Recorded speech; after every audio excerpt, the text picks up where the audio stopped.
Guys, discover this guys, to share this one. Guys, napapansin nyo no, wala tayong makakita sa dahon.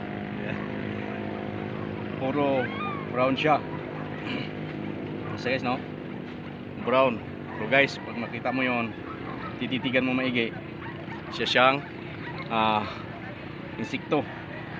Na pagdating doon sa baba, kung saan yung mga dahon na dapat o kasing kulay niya, doon siya babagsak o doon siya maninirahan.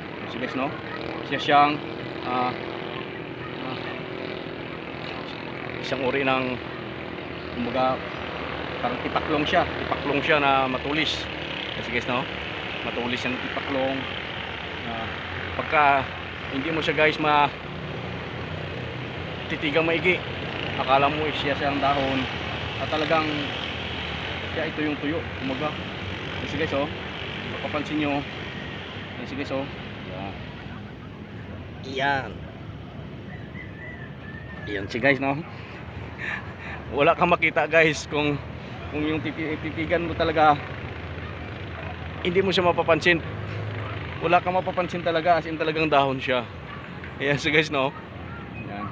Yan guys yung mga sikreto ng mga insekto na kung sila ay pupunta sa isang lugar na tuloy guys, may dumaan na isa ring ng pusa, hindi siya nakita ng pusa.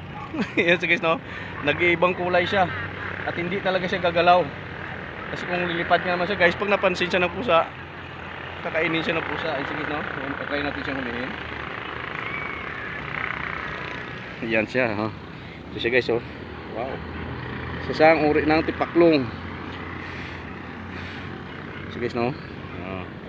Sasang uri ng tipaklong na nakakaiba. Yan siya guys no. Wow.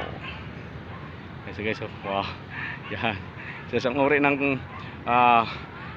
ng tipaklong na pagka pupunta siya guys sa isang tuyo na halaman o tuyong mga lugar is doon siya kumbaga lilipad lamang siya guys, kakain siya sa parting parte ng mga dahon, tapos babalik siya ulit doon sa matutuyo na dahon na kasing kulay niya. Ayun siya guys no, mapapansin nyo guys. Yan siya guys oh.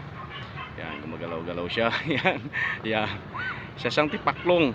Yan siya guys no, kung sa Bisaya pa tibagring. Yan siya guys no, pero matulis siya guys. Yan na guys no. Yan guys no, guys pipitawan ko siya pero lilipad na ito. Pipitawan natin siya, pakawalan natin siya. Yan siya guys oh. Yan. Yan siya guys oh. Yan. Ayan siya. Yan yung tipaklong. Yan siya guys no. Yan guys, palayain na natin siya ngayon, papaliparin natin siya. Yun. Tumalo na siya guys.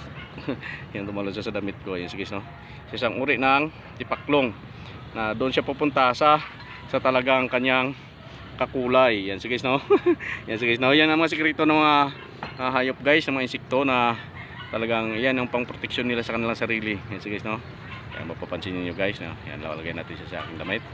Oh, tumalo na naman. Yan guys, hindi na natin siya nakita. Thank you so much. Yan ang ating mga discovery.